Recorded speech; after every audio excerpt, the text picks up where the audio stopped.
ఒకే తండ్రికి పుట్టిన కొడుకుల్ని ఏమంటారు? ఒకే తండ్రికి పుట్టిన కొడుకుల్ని అన్నదమ్ములు అంటారు. అలాగే మన భారతదేశానికి పొరుగునున్న దేశం పాకిస్తాన్. పొరుగున్న దేశం ఏంటి? పాకిస్తాన్. మీరు ఇండియా మ్యాప్ చూస్తే ఈ గుజరాత్, రాజస్థాన్, ఈ జమ్మూ కాశ్మీర్ పైన ఒక దేశం ఉంటుంది. ఆ దేశం పేరేంటి? పాకిస్తాన్. సో ఆ దేశంలో ఉన్న ప్రజలు, మన దేశంలో ఉన్న ప్రజలు అందరూ ఒకటే. ఎందుకంటే వాళ్ళు కూడా అన్నదమ్ములే. మనం పాకిస్తాన్లో ఉన్న ప్రజలు అన్నదమ్ములు. ఎందుకంటే 1947 ఇండిపెండెన్స్ డే రాకముందు, ఇండిపెండెన్స్ డే టైంలో దాన్ని దేశాన్ని రెండుగా విభజించేసి వీళ్ళందరూ పాకిస్తాన్ అని, ఇది ఇండియా అని విభజించారు. వాళ్ళు మనం ఏంటి? అన్నదమ్ములు. కానీ అన్నదమ్ములు కాస్త ఏమైందంటే శత్రువులుగా మారిపోయారు. అందుకనే ఏమంటారంటే మనల్ని దాయాదులు అంటారు. ఎవరంటారు? దాయాదులు అంటారు. దాయాదులు అంటే ఒకే తండ్రికి పుట్టిన పిల్లలు శత్రువులుగా మారే వాళ్ళు ఏమంటారంటే దాయాదులు అంటారు. ఏమంటారు? దాయాదులు. అందుకని క్రికెట్ మ్యాచ్ మీరు ఎప్పుడైనా ఇండియా పాకిస్తాన్ మ్యాచ్ చూస్తారనుకోండి, దాయాదుల మధ్య పోరు అంటారు. క్రికెట్ చూసే వాళ్ళకి బాగా అర్థమవుతుందా? సో ఎందుకు నేను ఈ విషయం చెప్తున్నానంటే, సో బైబిల్లో ఇలాంటి లక్షణాలు ఉన్న వ్యక్తులు మనకి కనబడుతూ ఉంటారు. మనకి లూకాసు సువార్త 15వ అధ్యాయం ఒకసారి చూస్తే ఇది మనందరికీ బాగా ఫెమిలియర్ పాసెస్ అన్నమాట. లూకాసు సువార్త 15వ అధ్యాయం 24 నుంచి 32 వచనాలు మనం చదువుకుంటాము. 24 నుంచి 32, 25 నుంచి చదువుతాము. అప్పుడు అందరూ తీసారా? Page number 68, page number, new testament, కొత్త నిబంధన, లూకాసు సువార్త 15వ అధ్యాయం 25 నుంచి 32 వరకు. అప్పుడు అతని పెద్ద కుమారుడు పొలంలో ఉండేను. వాడు పొలం నుండి వచ్చుచు ఇంటి దగ్గరికి రాగా వాద్యములను, నాట్యమును జరుగుట విని దాసులలో ఒకరిని పిలిచి ఇది ఏమిటని అడగగా ఆ దాసుడు అతనితో, నీ తమ్ముడు వచ్చి ఉన్నాడు, అతను తన యొద్దకు సురక్షితముగా వచ్చినందున నీ తండ్రి క్రొవ్విన పశువును వధించినదని. అయితే అతడు కోపపడి లోపలికి వెళ్ళనొల్లకపోయాను. కనుక అతని తండ్రి వెలుపలికి వచ్చి లోపలికి రమ్మని బతిమాలుకున్నాడు. అందుకు అతడు తన తండ్రితో, ఇదిగో ఇన్ని ఏళ్ల నుండి నేను సేవించుచున్నానే, నీ ఆజ్ఞను నేనెన్నడూ మీరలేదే. అయినను నా స్నేహితులతో సంతోషపడినట్టు నీవు నాకెన్నడూ ఒక మేక పిల్లనైనా ఇయ్యలేదు. అయితే నీ ఆస్తిని వేశ్యలతో తినివేసిన ఈ నీ కుమారుడు రాగానే వీని కొరకు క్రొవ్విన పశువును వధించినవని చెప్పాను. అందుకతడు, కుమారుడా, నీ ఎల్లప్పుడు నాతో కూడా ఉన్నావు, నావన్నీ నీవి, మనం సంతోషపడి ఆనందించుట యుక్తమే.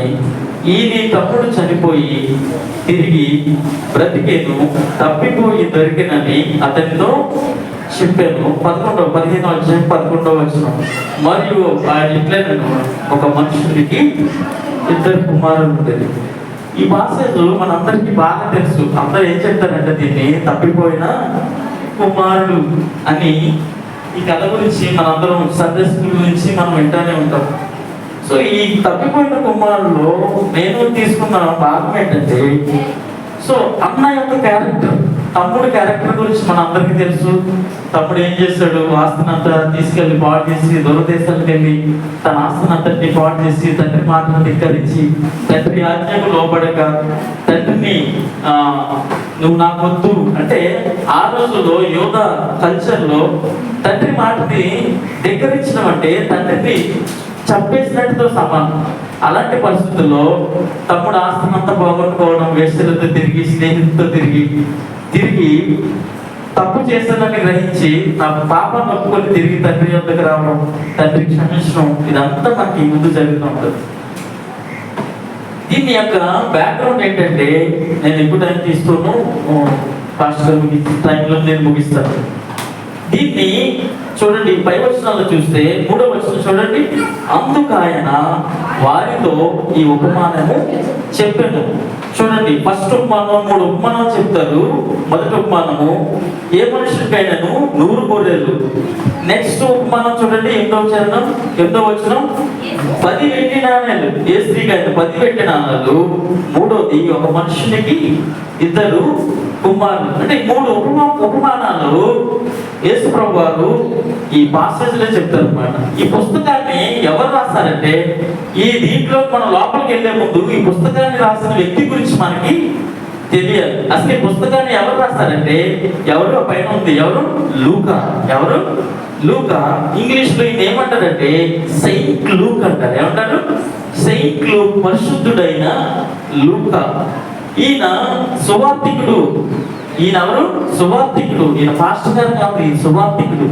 సువార్తికుడు అంటే వాక్యం ప్రతి చోట చెప్పుకుంటా వెళ్ళిపోతా ఉంటాడు. సువార్తికుడు, ఇవాంజలిస్ట్.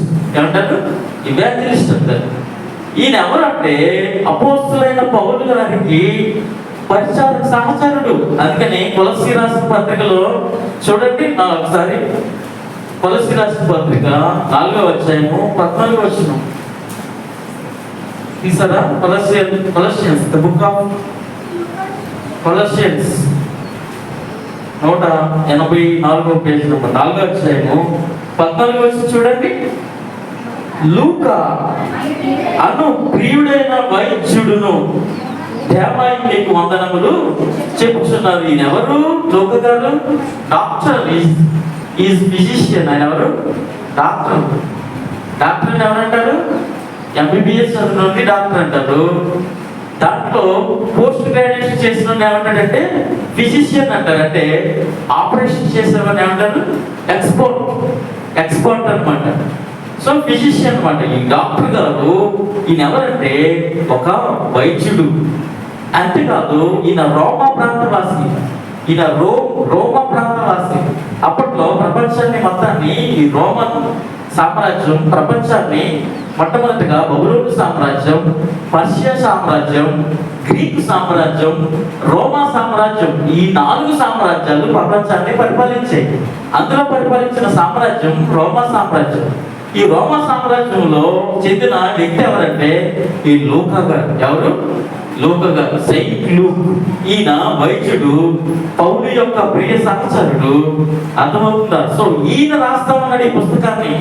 ఈయన రాస్తూ ఈ పుస్తకంలో ఏమంటాడంటే, అందుకు ఆయన 3వ వచనంలో వారితో ఈ ఉపమానము చెప్పాను.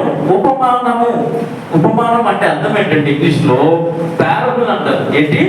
పారబుల్ అంటారు. పారబుల్. ఉపమానం అంటే అర్థం ఏంటంటే పారబుల్. ఎందుకు ఈ దేవుడు ఉపమానం అంటే ఒక కథలాగా దేవుడు యేసుప్రభు వారు కథలాగా ప్రజలకి అర్థమవ్వాలనే ఉద్దేశంతో ఏమంటాడంటే ఈ 3 ఉపమానాలు చెప్తాడు. ఫస్ట్ ఉపమానం ఏంటంటే లాస్ట్ షీప్ అంటే తప్పిపోయిన గొర్రె. చూడండి, అక్కడ ఉంటుంది 100 గొర్రెలు. ఏ మనుషుడికైనాను 100 గొర్రెలు. 4వ వచనంలో ఫస్ట్ది లాస్ట్ షీప్. ఆ తర్వాత ఉపమానం ఏంటంటే చూడండి 8వ, ఏ స్త్రీకైనాను 10 వెండి లాస్ట్ కాయిన్స్ అంటే 10 వెండి నాణాలు. మూడవది ఏంటంటే 11వ వచనం, ఒక మనుషుడికి 2 కుమారులు ఉంటుంది. Last son. ఎవరు?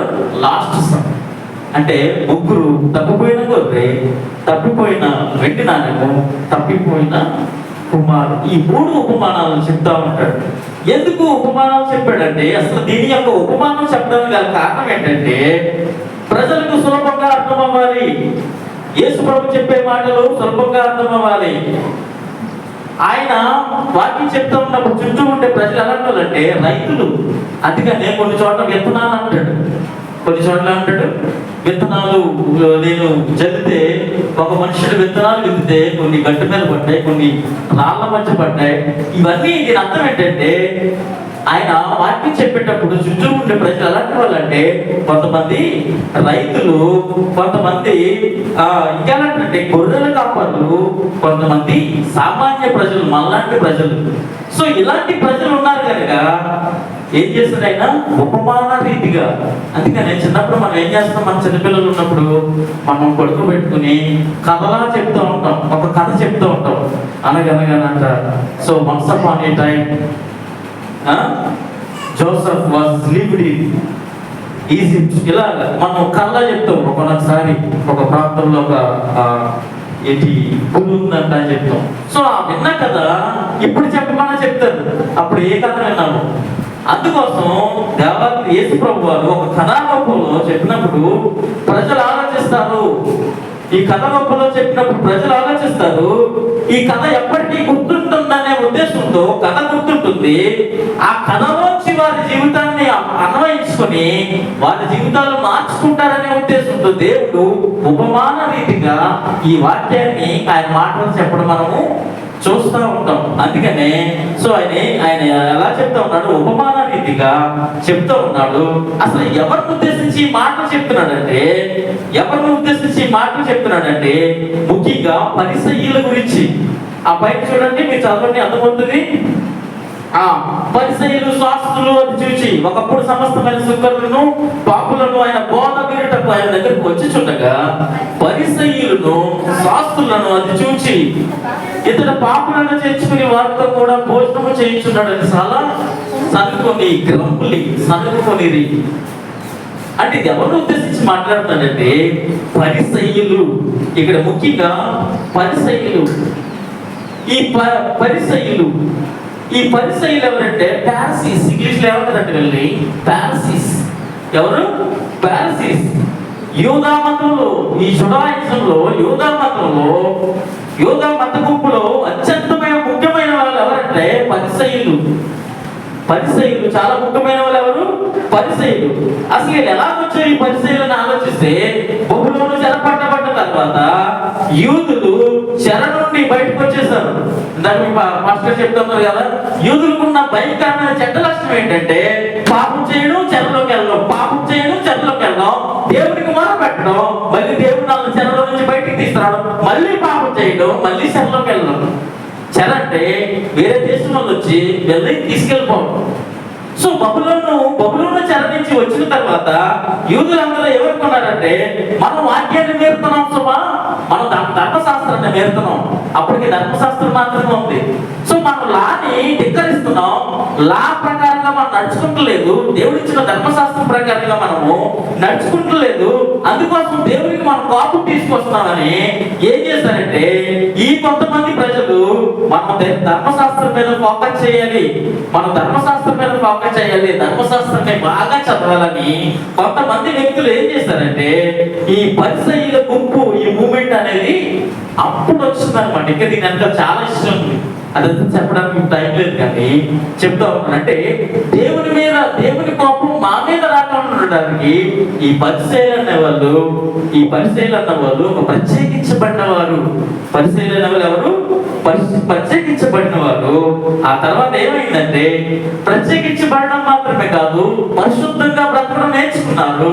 కానీ రాను ఈ పరిసయ్యులు ఏమయ్యారంటే, వారు పరిశుద్ధంగా బ్రతకడం నేర్చుకోవడం వల్ల, వారు పరిశుద్ధత మీద నేర్చుకోవడం గర్వం. వాళ్ళేంటి? గర్వం వచ్చేసి వీళ్ళు పాపలు, నేను దూరంగా దగ్గర నుంచి దూరంగా వెళ్ళిపోవద్దు. అందుకని యేసుప్రభు అంటే వాళ్ళకి పడేది కాదు. ఎందుకంటే యేసుప్రభు పాపంతోనే ఉండేవాడు, పాపులు వాళ్ళు ఏది పెడితే వాళ్ళు తినేవాడు. కానీ ఈ పరిస్థితులు ఎలా ఉంటుందంటే, మేము పరిస్థితులు, మేము పరలోకం నుంచి దిగి వచ్చిన వాళ్ళు, మాకు ధర్మశాస్త్రం తెలుసు, మాకు పరిశుద్ధత తెలుసు. సో మేము ప్రత్యేకించబడిన వాళ్ళం. మీతో మేము కలము. మీరు అట్లా వాళ్ళు తక్కువగా చూసేవారు ప్రజల్ని. యేసు ప్రభు కూడా యూదా మతానికి చెందినవాడే అయినప్పటికీ, మనుషులతో కలిసిపోయి, పాపులతో తిరుగుతూ వారు పెట్టి తిన్నాడు, వారితో పాటు ఉన్నాడు. పాపులలో ఉన్నాడు కానీ ఆయన పాపులు మాత్రం కాదు. అర్థమవుతుందా? ఈ పరిస్థితి ఏమైపోయాడంటే, చాలా ఏంటంటే పైకి చాలా పరిశుద్ధులుగా కనపడేవారు, లోపల మాత్రం చాలా డర్టీ నేచర్, లోపల కుళ్ళు. సో వీళ్ళు ఏమయ్యారంటే గర్వం, ధర్మశాస్త్రం మీద వాళ్ళకి పట్టుందనే గర్వం, మేము పరిశుద్ధులమనే గర్వం. ఆ తర్వాత వీళ్ళు ఏమైంది, సంప్రదాయాలు ఆచారాలు పల్లెటూరులో చూస్తూ ఉన్నాం కదా. నేను 2-3 రోజుల నుంచి చూస్తాను పల్లెటూరు ఆచారాలు. క్యానలు మోసుకెళ్తున్నారు రోజు. ఏంటి ఈ క్యానల సంఘటన అంటే ఏం జరిగింది అని మా అమ్మగారిని అడిగితే, సో పాస్టర్ ఇలాగా మెచ్యూర్ అయింది, క్యానల్లో మోసుకెళ్తా ఉంటారు. సంప్రదాయాలు ఆచారాలు పెట్టకపోతే పెట్టలేదు అంటారు. ఈ పరిసయ్యులు అదే జాతికి చెందిన వాళ్ళు. ధర్మశాస్త్రాన్ని మాకు బాగా తెలుసు, మేము ధర్మశాస్త్రాన్ని అవకాశాన్ని పట్టామనే గర్వం, సంప్రదాయాల మీద విపరీతమైన ఆసక్తి ఈ పరిసయ్యులకు వచ్చింది. వీళ్ళకి బుద్ధి చెప్పడానికి యేసు ప్రభువు ఉపమాన రీతిగా ఈ 3 ఉపమానాలు ఈ అధ్యాయంలో ఉపయోగించి మనము చూస్తూ ఉంటాం. అర్థమవుతుందా? బయటికి చాలా చాలా చాలా పరిశుద్ధుల్లా కనపడతారు, కానీ వీళ్ళ నేచర్ ఏంటంటే డర్టీ నేచర్. అందుకని వీళ్ళు ప్రభు ఏమంటాడు తెలుసా? చూడండి, మత్తయి సువార్త 23వ అధ్యాయంలో, మీరు అసమంతా ఏమవసరం లేదు, బైబిల్ 23వ అధ్యాయంలో ఏముంటుందంటే, సున్నం కొట్టిన సమాధులు. మీరెవరు? సున్నం కొట్టిన సమాధులు. మీరు 10 మంది ఇవ్వాలి అంటారు, టైట్ ఇవ్వాలి, దశభాగం ఇచ్చేస్తారు, అన్ని చేస్తారు, జీలకర్ర ఇస్తారు, సోపు ఇస్తారు, అన్నిట్లు ఇస్తారు, మేకపిల్లలు తెస్తారు, కోళ్ళు తెస్తారు, గుడ్డు తెస్తారు. మీరు ఎవరో తెలుసా? సున్నం కొట్టిన సమాధులు రా మీరెవరు? సున్నం కొట్టిన సమాధులు. ఎందుకు సున్నం కొట్టిన సమాధులు తెలుసా? పైకి చాలా భక్తిగా క్లీన్ గా కనబడతారు, కానీ మీరు మీ లోపల ఉన్న వేషాలు మామూలు వేషాలు కాదు. వీళ్ళు ఎవరంటే పరిసయ్యులు. ఎవరు? వాళ్ళని ఉద్దేశించి ఈ అధ్యాయం మొత్తం రాస్తామన్నారు. ఇది దీని యొక్క బ్యాక్గ్రౌండ్, ఇది యొక్క బ్యాక్గ్రౌండ్. అందుకనే యేసు ప్రభు వారు పరిసయ్యులతో కలుస్తున్నాడు, పరిసయ్యులతో తింటున్నాడు. అందుకోసం పరిసయ్యులకి యేసు ప్రభు వారు నచ్చేవారు కాదు. యేసు ప్రభు వారు నచ్చేవారు కాదు. పరిసయ్యులు పైకి చాలా విధేయులు, లోపలంతా ఏంటంటే చాలా డర్టీ నేచర్.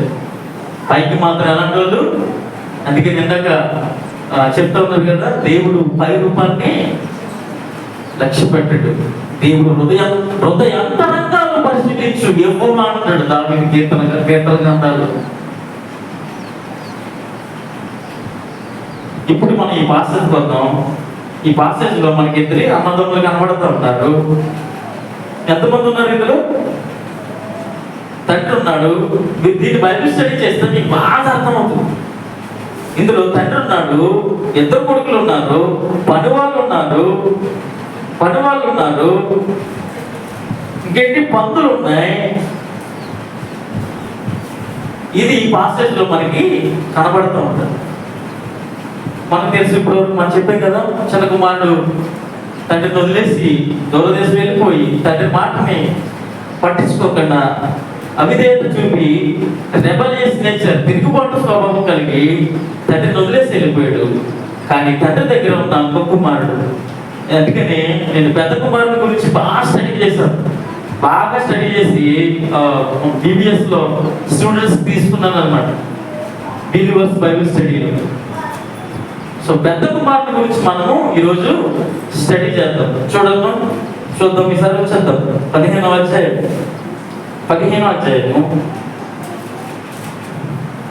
25వ వచనం. అప్పుడు అతని పెద్ద కుమారుడు పొలంలో ఉండెను. వాడు పొలం నుండి వచ్చుచు ఇంటికి తిరిగి రాగా వాద్యములు నాట్యమును జరుగుతూ ఉన్నాయి. అంటే పెద్ద కుమారుడు ఎలాంటి వాడు? మంచోడా చెడ్డోడా? చెప్పాలి. ఎఫ్సి చెప్పు. పెద్ద కుమారుడు మంచోడా? Is he good or bad? పెద్ద కుమారుడు మంచోడా చెడ్డోడా? ఎక్కడున్నాడు? చిన్న కుమారుడు వదిలేసిపోయాడు తండ్రిని. పెద్ద కుమారుడు ఎక్కడున్నాడు? పొలంలో ఉన్నాడు. అంటే పొలం అంటే ఎవరి దగ్గర ఉన్నాడు? నాన్నగారి దగ్గర ఉన్నాడు. మంచోడే కదా? మంచోడే. మంచిది. పెద్ద కుమారుడు చాలా మంచోడు. పెద్ద కుమారుడు ఉన్న మంచి లక్షణాలు మనము చూద్దాం. పెద్ద కుమారుడు మంచి లక్షణాలు ఏంటంటే రెస్పాన్సిబుల్ పర్సన్, బాధ్యత కలిగిన వ్యక్తి. ఎవరు? పెద్ద కొడుకు బాధ్యత కలిగిన వ్యక్తి. అందుకని చూడండి, పెద్ద కుమారుడు ఎక్కడున్నాడు? పొలంలో ఉన్నాడు. తన తండ్రికి ఉన్న పొలాలన్నీ చూసుకుంటూ ఉన్నాడు. ఆ పొలాలు సేద్యపరుస్తూ ఉన్నాడు. పెద్దగా చదువుకోలేదు పెద్ద కొడుకు, పెద్దగా చదువుకోలేదు. చిన్నోడిని బాగా చదివించాడు వాళ్ళ నాన్నగారు, బాగా చదివించాడు. సో ఈయన పెద్దగా చదువుకోలేదు, చాలా హార్డ్ వర్కర్, కష్టపడి పని చేస్తూ ఉంటాడు. పొలాన్ని మొత్తాన్ని చూసుకుంటుండేవాడు. ఇంకేం చేసుకున్నాడు తెలుసా? ఇంటి బాధ్యత అంతా చూసుకునేవాడు. పొలం పండించడం దగ్గర నుంచి ఆ బస్తాలన్నీ ఇంటికి చేరడం, అవన్నీ అమ్మడం, ఇవన్నీ ఎవరు నిర్వర్తించేవారంటే పెద్ద కుమారుడు. ఎవరు? పెద్ద కుమారుడు. రెండోది, పెద్ద కుమారుడు ఉన్న మొట్టమొదటిది ఏంటి? Responsible person. తెలుగులో బాధ్యత గలవాడు. ఎవరు? బాధ్యత గలవాడు. ఫస్ట్ ఏంటి? బాధ్యత గలవాడు. ఎందుకంటే పొలాన్ని పండిస్తా ఉన్నాడు. తన తండ్రికి చేదోడు వాదోడుగా ఉన్నాడు. తండ్రికి ప్రతి పనిలోనూ సహాయపడతా ఉన్నాడు. హార్డ్ వర్క్ చేస్తా ఉన్నాడు, కష్టపడతా ఉన్నాడు. తండ్రి లేని పిల్లలు, ఎందుకంటే తల్లి గురించి ఎక్కడ రాయలేదు. తల్లి లేదు. ఆ నాన్న కష్టపడి ఇద్దరు కొడుకుల్ని పెంచుతా ఉన్నాడు. పెద్దవాడు తన తండ్రికి సహాయకారిగా ఉంటూ పొలం ఎన్ని చూసుకుంటున్నాడు. ఇంటి బాధ్యతనంతా నెరవేరుస్తున్నాడు. మొట్టమొదటి బాధ్యత కలిగిన వాడు. రెండవది, పెద్ద కుమారుడు ఎలా ఉంటాడు తెలుసా? విధేయత కలిగిన వాడు. ఏంటి? విధేయత కలిగిన వాడు. చూద్దామా వచనం? విధేయత కలిగిన వాడు. చూడండి 29 వచనం. అందుకంటదు తన తండ్రితో, ఇదిగో ఈ నేటల నుండి నేను సేవించున్నానే, నీ ఆజ్ఞను నేనెన్నడూ మీరలేదే. ఇంకా అక్కడ ఏముంది? నా స్నేహితులతో మేకపల్లో లేదు. సో నేను అసలు నీ తమ్ముడైతే ఎలా చేశాడు కానీ నేను అసలు ఏమీ చేయలేదు. నేను నీకు నీ ఆజ్ఞ నేను ఎన్నడూ మీరలేదు. నాన్నగారు, మీరు చెప్పింది ప్రతి బాధ్యత నేను నెరవేరుస్తున్నాను. నీ ఆజ్ఞ నేను అన్నాడు మీరలేదు. అంటే ఎవరు? విధేయత కలిగిన వాడు. ఎవరు? విధేయత కలిగిన వాడు. ఎవరు? పెద్ద కొడుకు విధేయత కలిగిన వాడు. మూడవది చూద్దామా? ఎప్పుడు పాప జీవితంలో పడలేదు. తమ్ముడైతే ఏం చేస్తాడంటే, ఈ కొంతమంది ఈ అక్రమ సంబంధాలు పెట్టుకుని తమ్ముడు మొత్తం ఆస్తినంతా తగలేశాడు, విదేశాలకు పోయాడు. కానీ ఈ పెద్ద కొడుకు ఏమీ అలాంటి పాప జీవితంలో పడలేదు. చూద్దామా వచనం కూడా? దాని కంటిన్యూషన్ చూడండి, దాని కంటిన్యూషన్ వచ్చినాయి. నా స్నేహితులతో సొంతపు అందిందా, అయితే నీ ఆస్తిని వేశ్యలతో తినివేసిన, అంటే నీ ఆస్తిని వేశ్యలతో తినివేసిన. ఏ రోజు పెద్ద కొడుకు ఫస్ట్ చాలా బాధ్యతగా ఉన్నాడు, తండ్రి మాట మేరలేదు. మూడోది, పాపాన్ని చిన్నోడైతే పాపం చేశాడు కానీ నేను తమ్ముడు పాపం చేశాను కానీ నేను ఎప్పుడు ఆడి మొత్తం వేశ్యలతో మొత్తం ఆస్తినంతా తగలట్టేశాడు. నేను ఎప్పుడు నీ ఆజ్ఞను మేరలేదు కదా నాన్న. నేను ఎప్పుడు నువ్వు చెప్పిన ప్రతి పని నేను పూజ తప్పకుండా పాటించాను కదా అని మాట్లాడుతూ ఉన్నాడు. ఇంకేంటంటే ఏ రోజు లగ్జరీ లైఫ్కి అలవాటు పడలేదు. లగ్జరీ లైఫ్కి చిన్నోడికి ఏంటంటే లగ్జరీ లైఫ్. ఎంత లగ్జరీ లైఫ్ అంటే బాగా చదువుకున్నాడు కదా, బాగా చదువుకున్నాడు. తండ్రి కూడా తల్లి లేని పిల్లోడు. తల్లి పెద్ద కొడుకు పుట్టిన తర్వాత చిన్న కొడుకు పుట్టినట్టే చనిపోయింది. తల్లి లేని పిల్లోడని తండ్రి చాలా గారాభంగా చిన్నోడిని పెంచుతూ ఉన్నాడు. బాగా చదివించాడు. బాగా చదివించినప్పుడు వాడికి లగ్జరీ లైఫ్ అలవాటు అయిపోయింది. నాకు అది కావాలి, ఇది కావాలి. అందుకే నాకు విస్తారమైన ఫ్రెండ్స్, విస్తారమైన స్నేహితులు చిన్న కొడుక్కి. కానీ పెద్దోడికి ఫ్రెండ్స్ లేదు. అడ్డిది ఎక్కడ? ఎక్కువ టైం ఎక్కడ? పొలంలోనే. పొలంలో ఏం చేస్తారు? చెప్పి పొలంలోను ఏం చేస్తారు పొలంలో? చపాతీలు వేస్తారు. ఏం చేస్తారు పొలంలో? ఏం చేస్తారు? పని చేయిస్తా ఉన్నాడు. కూలి వాళ్ళని బట్టి ఏం చేస్తున్నాడు? పని చేయిస్తూ ఉన్నాడు. అయ్యా నీ పెద్ద కొడుకు ఎక్కడ ఉన్నాడంటే పలానా పొలం పలానా చోటుకి వెళ్ళండి, పొలంలో ఉన్నాడు అని చెప్తూ ఉండేవాడు తండ్రి. మొత్తం పలానా పెద్ద అబ్బాయి ఎక్కడ ఉంటాడంటే పొలం. క్యారప్ అడ్రస్ ఎక్కడ? పొలం. కానీ ఇలాంటి కొడుకు తప్పు చేశాడని మనం ఎప్పుడైనా ఊహించుకుంటామా? కానీ ఇలాంటి ఈయన కూడా చాలా బాధ్యత కలిగిన వాడు. మొట్టమొదటి ఏంటి? బాధ్యత కలిగిన వ్యక్తి. రెండోది ఏంటి? విధేయత కలిగిన వాడు. మూడోది ఏంటి? పాప జీవితం లేనే లేదు. ఇలాంటి మంచోడు ఉంటే ఏ తండ్రికైనా సంతోషమే. అలాంటి మంచి వ్యక్తి ఉంటే ఏ తండ్రి అయినా సంతోషపడతాడు. కానీ ఇలాంటి వాళ్ళు కూడా చెడ్డ లక్షణాలు ఉన్నాయా అని ఎప్పుడైనా మనం గమనిస్తే ఉన్నాయని అనిపించక చాలాసార్లు మనం చూస్తూ ఉంటాం కదా. చాలాసార్లు వీడు చాలా మంచోడు అని అనుకుంటాం, కానీ ఆడి అంతరంగ జీవితం వాడుతూ ఉంటే కానీ మనకి తెలియదు. పైకి పరిచయలాగా చాలా భక్తిగా నటించేస్తూ ఉంటారు, కానీ అంతరంగ జీవితం సరిగా తెలియకపోతే మనం పొరపాటు పడతాం. ఇందాకన్నారు కదా, మనమే మోసపుచ్చుకుంటాం, లేదంటే మనం వేరే వాళ్ళైనా మోసం చేయొచ్చు. కానీ ఇలాంటి వాడు కూడా చాలా చెడ్డ లక్షణాలు ఉన్నాయి. పెద్ద కుమారులో చెడ్డ లక్షణాలు ఏంటంటే ఈ పాసెస్ మొత్తం చదివితే మనకి అర్థమవుతూ ఉంటుంది. ఎందుకు ఈ పాసెస్ చెప్పాడు కదా, పరిసయ్యుల్ని టార్గెట్ చేయడానికి, ఈ పరిసయ్యులు శాస్త్రులు మీరు ఎలా రా చెప్పడానికి ఈ పాసెస్ ని, ఈ ఉపమానాన్ని, ఈ కథని చెప్తా ఉన్నాడు యేసు ప్రభువు. అక్కడ చాలా మంది వింటా ఉన్నారు ఆయన బోధని. అర్థమవుతుందా? సో ఈయనలో ఉన్న చెడ్డ లక్షణాలు కూడా మనం చూద్దాం. మంచి లక్షణాలు ఏంటి? బాధ్యత కలిగిన వాడు, విజేత కలిగిన వాడు, పాపంతో పాప జీవితంలో పడలేని వాడు. ఇలాంటి మంచి లక్షణాలు ఉన్నాయి. ఈ పెద్ద కుమారుడు చాలా బ్యాడ్ క్వాలిటీస్ కూడా ఈ పెద్ద కొడుకులు కూడా కనబడుతున్నాయి.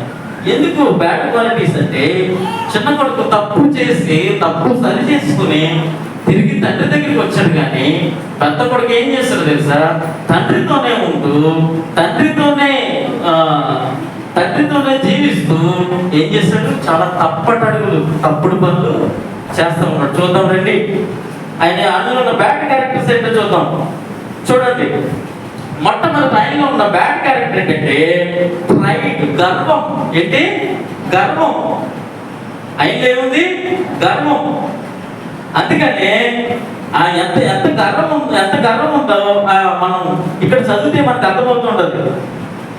చూడండి, ఈ నీ కుమారుడు చనిపోయి మరలా దొరికాను అత్యంత వచ్చింది. చూడండి, ఆ దాసుడు నీ తమ్ముడు వచ్చి ఉన్నాడు, అతను తన యొద్దకు సురక్షితంగా వచ్చినందున నీ తండ్రి క్రొవ్వుల పశువును వధించను.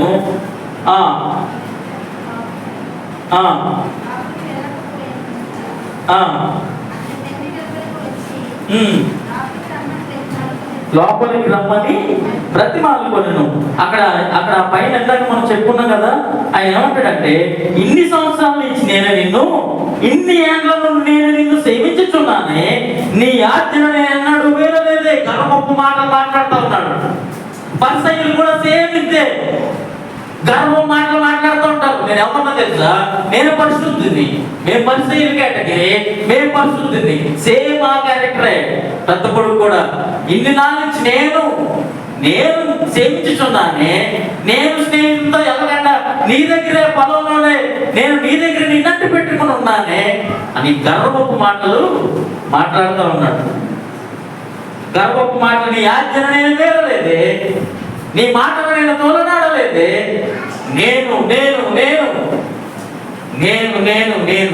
నేననే పదం ఎప్పుడైతే మన జీవితంలో వచ్చిందో ఇది గర్వం. మీరు ఎప్పుడైనా చదువుకున్నారు లేదో, నేను 10th క్లాస్ చదువుకుంటే ఒక లెసన్ ఉండేది ఇంగ్లీష్లో. First lesson the king of the tamarind drum అని ఒక లెసన్ ఉండేది. ఆ లెసన్ లో రాజు గర్వం, సెల్ఫ్ బోస్టింగ్ అనమాట. నన్ను మించిన లేడు, నేను దేవుడి కన్నా ఎక్కువ, నేను చాలా అందగాన్ని, రాజు ఆ కింగ్. అప్పుడు ఏం చేస్తాడంటే 2 కొమ్ములు వస్తాయి, ఆ రాజుకి 2 కొమ్ములు వస్తాయి అన్నమాట. సో రాజు తనను తాను పోస్టింగ్, సెల్ఫ్ పోస్టింగ్, నన్ను మించడం లేడు, నేను సూర్యుడిని, నేనే నేనే నేనే నేనే నేనే నేను మంచివాడిని. ఈ పెద్దోడు అంటూ ఉన్నాడు, ఇన్ని సంవత్సరాల నుంచి నేను జీవిస్తున్నాను, అలా పరిమాణోడు నేను వదిలేసిపోయాడు. ఆడి చెడ్డోడు, నేను ఎవరిని? మంచివాడిని. ప్రైడ్, పరిచయుల మనస్తత్వం, ఇదే గర్వం. నాశనానికి ముందు ఏమి నడుస్తుంది? నాశనానికి ముందు ఏమి నడుస్తుంది? గర్వం నడుస్తుంది. నేను ఆడలేను, నేను పలానా లేను అంటే గర్వం ఉన్న వ్యక్తి ఏం చేస్తాడంటే ఇతరులతో పోల్చుకుంటూ ఉంటాడు. నేను ఆడలేను, నేను ఆ అమ్మాయిలో లేను, ఇతరులతో పోల్చుకుంటూ ఉంటాడు గర్వం కలిగిన వ్యక్తి. నేనే గొప్ప, నేనే ఎక్కువ, సెల్ఫ్ ఎగ్జాల్టేషన్. చూడండి, ఈ రోజుల్లో 10th క్లాస్ పాస్ లేదు కానీ ఆయన పట్టుకోలేదు. ఇంకా రమ్మని ఎవరంతా ఈ ఊరు రమ్మని అందరినీ ఎక్కువ మార్కులు ఇస్తున్నాడు అన్నా. మళ్ళీ ఎంతో చూసాల్సిన వాళ్ళే నాకు తెలుసు. ఒక అబ్బాయిని అడిగాను నేను చర్చిలో, ఎలా రాస్తారు 10th క్లాస్ ఎగ్జామ్స్ అంటే బాగా రాస్తానని అన్నాను. మరి ఎలా చెప్పారా అంటే చెప్పారని అన్నాను. ఎవరు చెప్పారంటే సార్ల దగ్గరికి వచ్చి చూసాయని చెప్తారని అన్నాను. బిట్ పేపర్ మొత్తం చెప్పేశారు.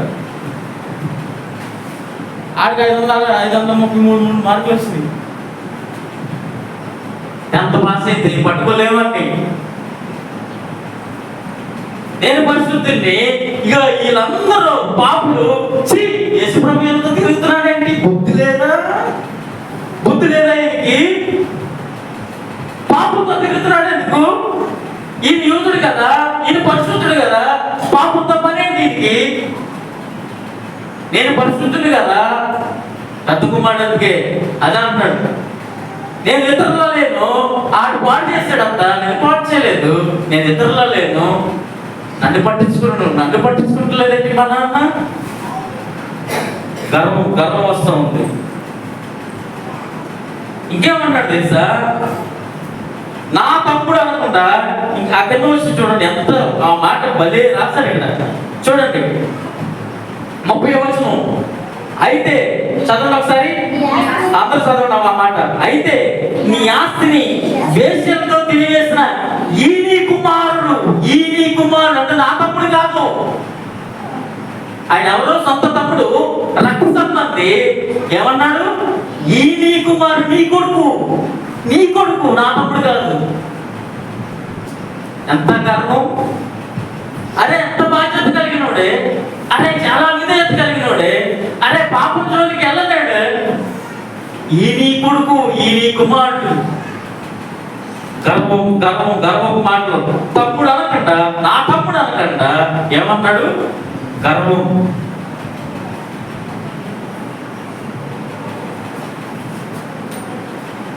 దాని అర్థం ఏంటంటే నాకు నేను మంచివాడిని చెప్పుకుంటూ ఉంటాడు.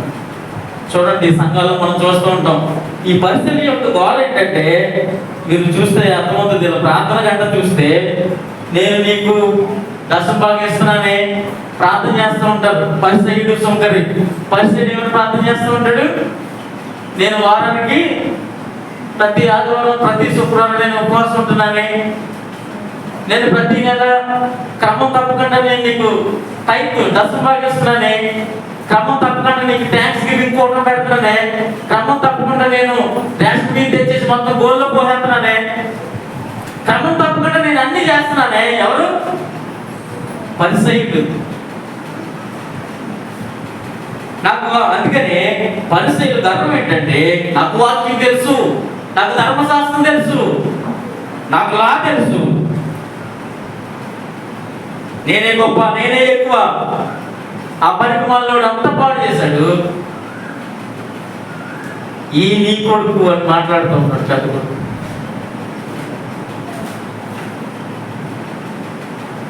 కనీసం చిన్నవాడు వెళ్ళిపోతే పెద్దోడుగా ఏం చేయాలి? నేనే వెళ్ళిపోయిన అనుకోండి, ఎక్కడికైనా నాన్నగారికి కోపం వచ్చి పెద్ద కొడుకు ఏం చేయాలి? అయ్యో నా తమ్ముడు ఏమైపోయాడు, నా తమ్ముడు ఎక్కడ ఉన్నాడు, అటు తిన్నాడా ఉన్నాడా అని కనీసం ఆలోచించిన పాప అనుకోలేదు, కనీసం ఆలోచించలేదు, కనీసం ఆలోచించలేదు. సొంత తమ్ముడు వస్తే ఏం చేయాలి? ఏ కొడుకైనా ఏం చేస్తారు? సొంత తమ్ముడు వస్తే హాస్టల్ నుంచి వచ్చారనుకోండి, ఏం చేస్తారు? పిల్లలు హాస్టల్ నుంచి వచ్చినప్పుడు సంతోషిస్తున్నామా లేదా? అదే సొంత తమ్ముడు చాలా సంవత్సరాలు అయింది, పక్క చిక్కిపోయాడు, తప్పు తెలుసుకుని తిరిగి వచ్చాడు, దేవుడి ముందు క్షమాపణ అడిగాడు, తన తండ్రి దగ్గరికి వచ్చి, అయ్యా నువ్వు నన్ను కొడుకుగా అంగీకరించలేకపోయినా పర్వాలేదు, నీ దగ్గర నేను స్లేవ్ బానిసగా పడి ఉంటాను అని వచ్చి తప్పు ఒప్పుకుని తప్పు అంగీకరించి కన్న తండ్రి కాళ్ళ మీద పడిపోయి తప్పును అంగీకరించి వస్తే సొంత తమ్ముడు రక్త సంబంధిని ఏమన్నాడు? తమ్ముడు వచ్చాడు కదా అని, అయ్యో తమ్ముడు వచ్చాడా అని నాకు చాలా ఆనందం ఉంది, ఒక మేకపిల్ల కాదు ఇంకో 10 మేకపిల్లలు వేసుకురండి అని సంతోషించాల్సింది పోయి, ఈ నీ కొడుకు, ఈ నీ కుమారుడు, ఎంత గర్వం, ఎంత గర్వం! ఈ రోజుల్లో చాలా మందికి గర్వం, డబ్బు ఉందనే గర్వం, కులాన్ని బట్టి గర్వం, చదువు ఉందని గర్వం, ఆత్మీయ గర్వం. నన్ను మించిన లేడీ ఊర్లో నేను సూర్యుడిని, నేను ఎవరున్నా తెలుసా, నాకు పలానా వ్యక్తి తెలుసు, నాకు పలానా ఎమ్మెల్యే తెలుసు, పలానా మినిస్టర్ గారు తెలుసు, పలానా సీఎం తెలుసు అనే గర్వం. వీళ్ళందరూ ఎక్కడున్నారు తెలుసా? నాశనానికి ముందున్నారు, వారి నాశనానికి ఉన్నారు. వీళ్ళు ఏం చేస్తారు తెలుసా? దేవుడు జడ్జిమెంట్ తీర్పులోకి తీసుకొస్తాడు. గర్విష్ఠుల్ని, అహంకారులను ఏం చేస్తాడు? తీర్పులోకి తీసుకొస్తాడు దేవుడు. తమ్ముడు వస్తే సహించలేకపోతున్నాడు, తమ్ముడు వస్తే లోపలికి కూడా రావట్లేదు, అంటే మనసులో కూడు కట్టిపోయింది గర్వం. బాగా చదువుకున్నాడని తమ్ముడు తమ్ముడు పట్ల ద్వేషం, వారలేతనం, తమ్ముడు లేని నేనే వారసుని, వీటన్నిటికి నేనే వారసునని అనుకున్నాడేమో బహుశా. సహించలేకపోయాడు తమ్ముడు. మొట్టమొదటి ఏంటి? గర్వం. రెండోది చూద్దాం, ముగించేస్తాను నేను అన్నడానికి. రెండోది చూద్దామా? రెండోది చూద్దాం, కోపం. రెండోది ఏంటి? అసూయ. రెండోది ఏంటి? అసూయ. ఇది ప్రమాదకరమైన పాపం అసూయ అనేది. గర్వం ఎంత పాపమో అసూయ కూడా అంతే పాపం. అసూయ ఏం చేస్తుందంటే లోపల మనిషిని తినేస్తుంది. అసూయ ఏం చేస్తుంది? లోపల మనిషిని తినేస్తుంది. అందుకనే మన పాత నిబంధనలో చూస్తే అసూయ వల్ల ఏం చేశాడు కయ్యను? అసూయ వల్ల ఏం చేశాడు కయ్యను? ఏ పేరు చంపేస్తాడు. అసూయతో అన్న ఏం చేశారు? జోసెఫ్ని అమ్మేశారు. అసూయ ఏం చేస్తుందంటే, అసూయ ఏం చేస్తుంది? మన మనసులో గూడు కట్టుకుపోతుంది, లోపల తినేస్తా ఉంటుంది. ఈ అసూయ యొక్క లక్షణాలు ఏంటంటే, అసూయ ఎప్పుడు ఏం చేస్తుందంటే పోల్చుకుంటూ ఉంటుంది ఇతరులతో. ఉంది నాకు లేదు, అది పడుకున్నాడు నాకు లేదు. అసంతృప్తి. ఆడు పలానా కొన్నాడు నాకు లేదు, ఆడు ఇల్లు కట్టేస్తున్నాడు నాకు లేదు. ఇతరులు బ్లెస్ అవుతుంటే, ఇతరులు ఆశీర్వదించబడతా ఉంటే చూసి తట్టుకోలేడు అసూయ ఉన్నవాడు, చూసి తట్టుకోలేడు అసూయపరుడు. అదవుతుందా అసంతృప్తి? అసూయ. ఎందుకు అసూయ అంటే తమ్ముడు బాగా చదువుకున్నాడని అసూయ, తమ్ముడికి ఏది కావాలని కొలుస్తున్నాడని అసూయ.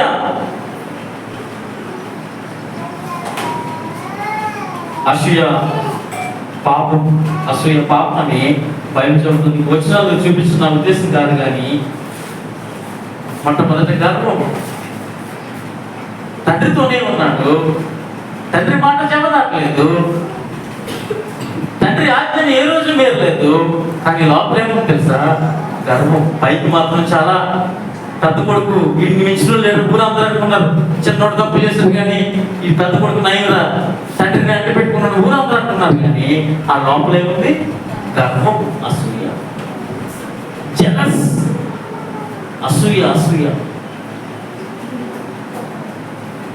ఇతరులు వెచ్చవుతుంటే, దేవుడు ఇతరులు బ్లెస్ చేస్తుంటే వాడలేదు తనం, సహించలేకపోవడం, లోపల అసంతృప్తి. ఇలాంటి మనం సంఘానికి వస్తున్న వారికి, ప్రభు నమ్ముకున్న వారికి ఇలాంటి అవకాశాలు ఇలాంటివి ఉండడానికి లేదు. దేవుడు మనకి ఏదైతే ఇచ్చాడో మనకు కలిగిన వాటిని మనం ఏం చేయాలి? తృప్తి పొందుండాలి. ఆ రోజు గింజే ఉందా? స్తోత్రం ప్రభు, నువ్వు గింజ ఇచ్చాడు, గింజ తాగి బతకాలి.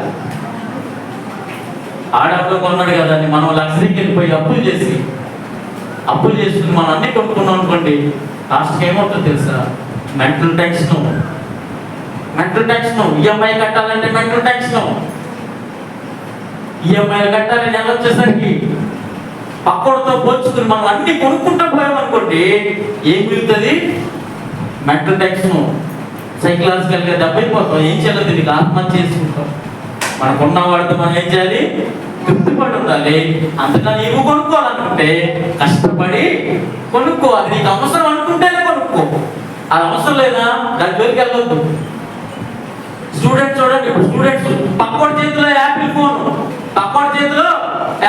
ఉందనుకోండి, ఇప్పుడు అర్జెంట్గా ఫోన్ కొనేయాలి. ఆ ఫోన్ కొనకపోతే అన్నం తింటమా వేస్తాడు. ఎవడికో క్లాస్లో వాడికి యాపిల్ ఫోన్ ఉందని నీకు అవసరమా? నీకున్న చిన్న ఫోన్ ఉందా? దాంతో తృప్తి పడు. అసూయ. ఈ మధ్యకాలంలో పిల్లలు ప్రవర్తన చేస్తూ ఉంటే చాలా భయం వేస్తాము. రీసెంట్గా పేపర్లో చదువుతూ ఉంటే వాడు ఇన్స్టాగ్రామ్ రీల్స్లో లైక్లు లేవని సూసైడ్ చేసి చనిపోయాడు. ఇన్స్టాగ్రామ్ రీల్స్లో లైక్స్ లేవంట, అందుకోసం సూసైడ్ చేసుకుని చనిపోయాడు. యూట్యూబ్ సబ్స్క్రైబర్ లేరని దిగాలు పడుతూ ఉన్నాడంట. యూట్యూబ్లో సబ్స్క్రైబర్ లేదు, నా వీడియోలు ఎవరో చూడట్లేదు.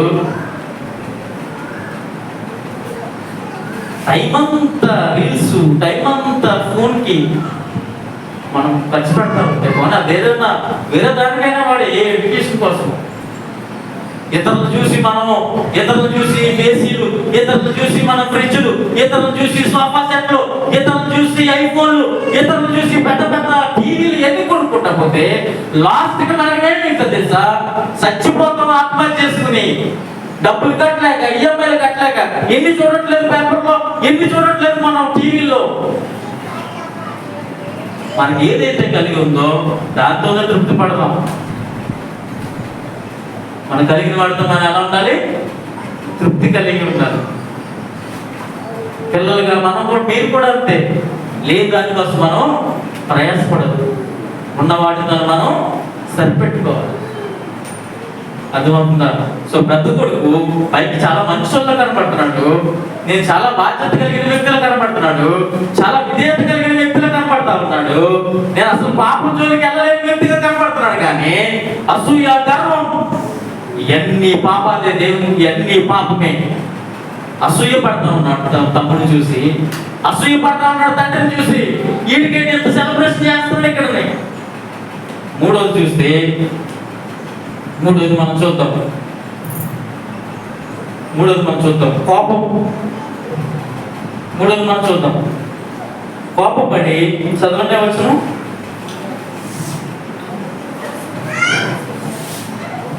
28వ వచనం. అయితే అతడు కోపపడి లోపలికి వెళ్ళకపోయాడు.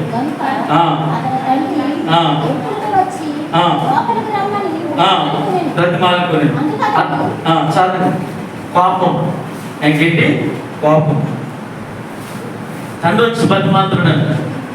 యూదా సంస్కృతిలో ఎప్పుడు తండ్రి అనేవాడు అసలు బతిమాలడం అంటూ ఉండదు. యూదా సంస్కృతిలో తండ్రి వచ్చి బతిమాలకూడదు. చిన్న కొడుకు కూడా వెళ్ళిపోతే తండ్రి వచ్చి పరుగుని వచ్చి ముద్దు పెట్టుకుని అది కూడా చేయకూడదు. సెలబ్రేషన్ కూడా చేయకూడదు. అసలు ఆ కొడుకు మీద ఇక మళ్ళీ వాడిని వెనక్కి తీసుకురాకూడదు యోగా సంస్కృతిలో. అంత నియమ నిబంధనలు ఉన్నాయి యోగా సంస్కృతిలో. బతిమాలుతా ఉన్నాడంట.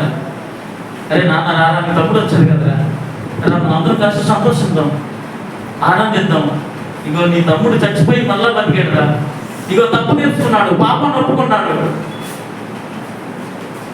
సెలబ్రేషన్ చేసుకుందాం రారా అంటే ఏమైపోయాడు? కోపపడి ఏంటి? కోపపడి లోపలికి రాలేదు. కోపపడి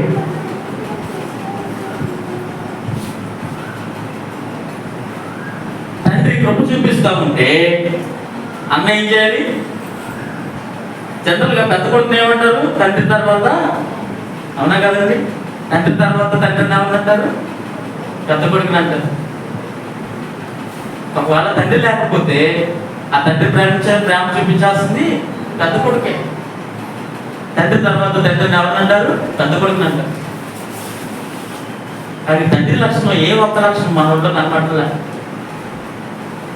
తండ్రి కృప చూపిస్తుంటే అరే నా తమ్ముడు కదా నీ కృప చూపించాలి, తమ్ముడిని హత్తుకోవాలి, గబ్బా పరుగుని వచ్చి తమ్ముడాన్ని హత్తుకుని ఇద్దరు ఒకరినొకరు ఏడ్చుకుని వాదార్చుకుని సంతోషించాల్సింది పోయి ఏం చేస్తున్నాడు?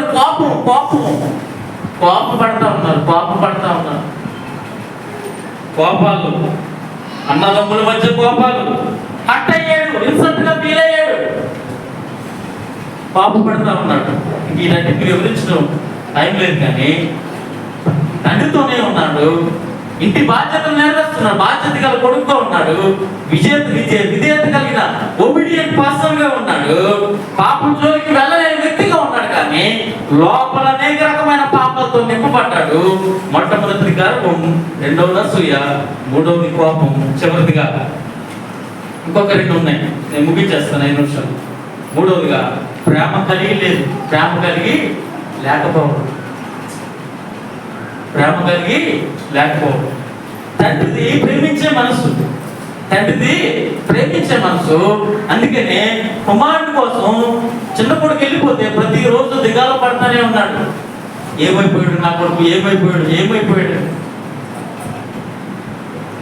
తండ్రి ప్రేమ కలిగి లేకపోవడం. తండ్రి మనసు అలాంటిదో మీరు చదివితే బాగా అర్థమవుతుంది. తండ్రి మనసు ఎలాంటిదో చదువుదామా? 20వ వచనం చూద్దాం. వాడు ఇంకా దూరంగా ఉన్నప్పుడు తండ్రి వారిని చూసి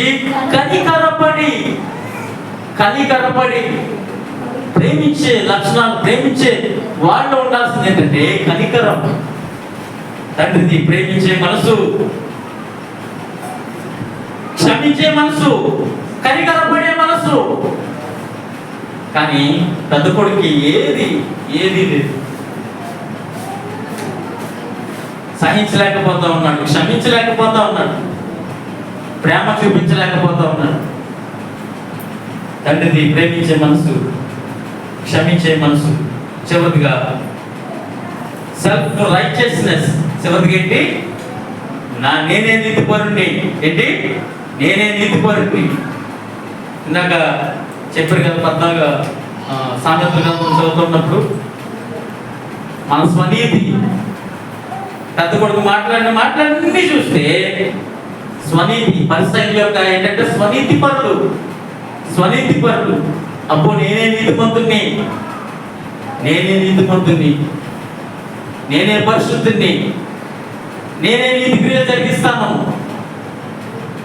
సెల్ఫ్ రైచియస్నెస్. స్వనీతి పరుడు. నేను ముగిస్తా ఉన్నాను. చూడండి, పెద్ద కొడుకు చాలా మంచోడుగా కనపడతా ఉన్నాడు, చాలా మంచివాడిని చెప్పుకుంటున్నాడు.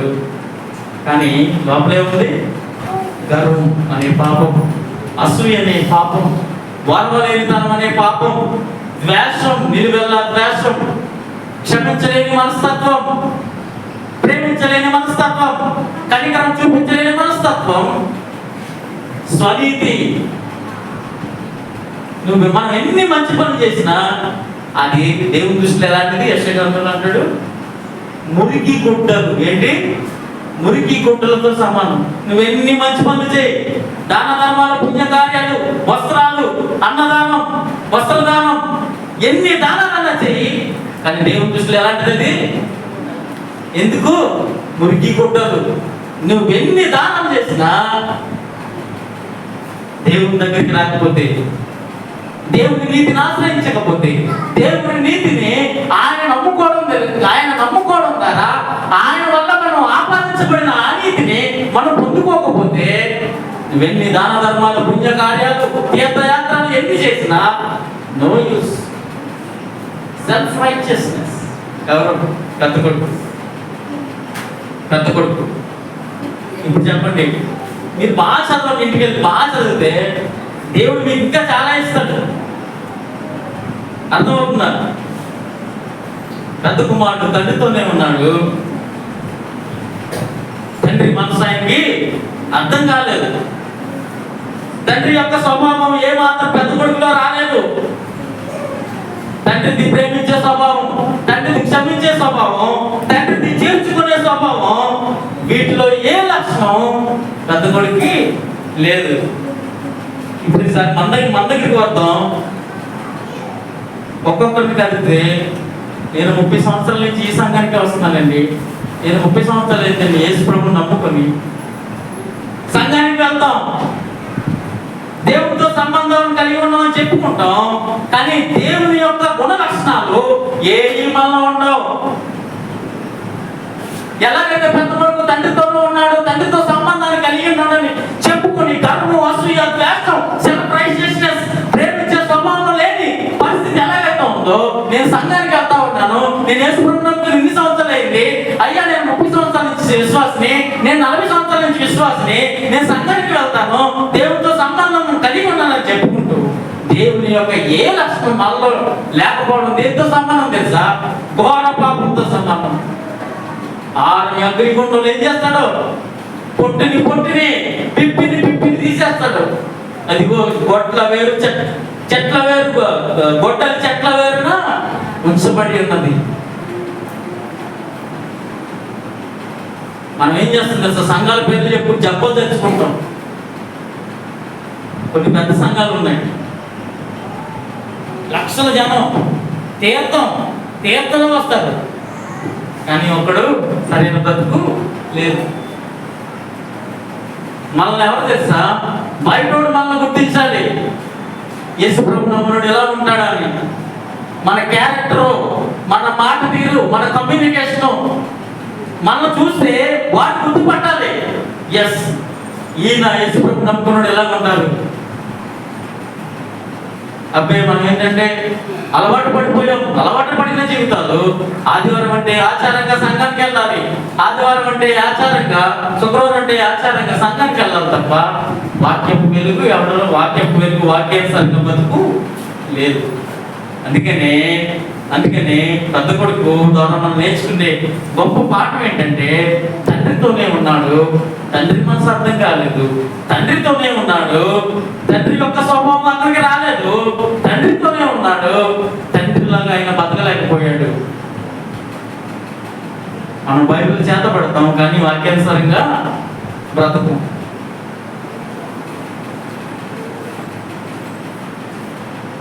కాబట్టి మనం ఏ పరిస్థితుల్లో ఉన్నామో మనము ఆలోచించుకోవాలి. రోజులు బాగాలేదు, దినాలు బాగాలేదు, ఏ రోజు ఏం సంభవిస్తుందో మనకు తెలియదు. యుద్ధాలు ఎన్ని జరుగుతూ ఉన్నాయి. పరిస్థితులన్నీ చూస్తూ ఉన్నప్పుడు మనం చాలా దగ్గరలో ఉన్నాం అనిపిస్తాం. పరిస్థితులన్నీ గమనిస్తూ ఉన్నప్పుడు, ఇలాంటి పరిస్థితుల్లో కూడా తండ్రి స్వభావం మనలో లేదనుకోండి, ఏం చేస్తాడు? తీసేస్తాడు. ఏం చేస్తాడు? నరకంలో పడవేస్తాడు, తీర్పు తీసుకొస్తాడు. గర్వం, అసూయ, నేనే అసూయ, పక్కన చూసి అసూయ, తృప్తి లేకపోవడం, నేను మంచిని అనిపించుకోవడం. పెద్ద కొడుకు లాంటి లక్షణాలు మళ్ళా ఉంటే దేవుడు వాటిని క్షమించడు. సో ఇప్పటికైనా మనము నేర్చుకుందాం. పరిసయ్యులు ఎలా ఉన్నారు తెలుసా?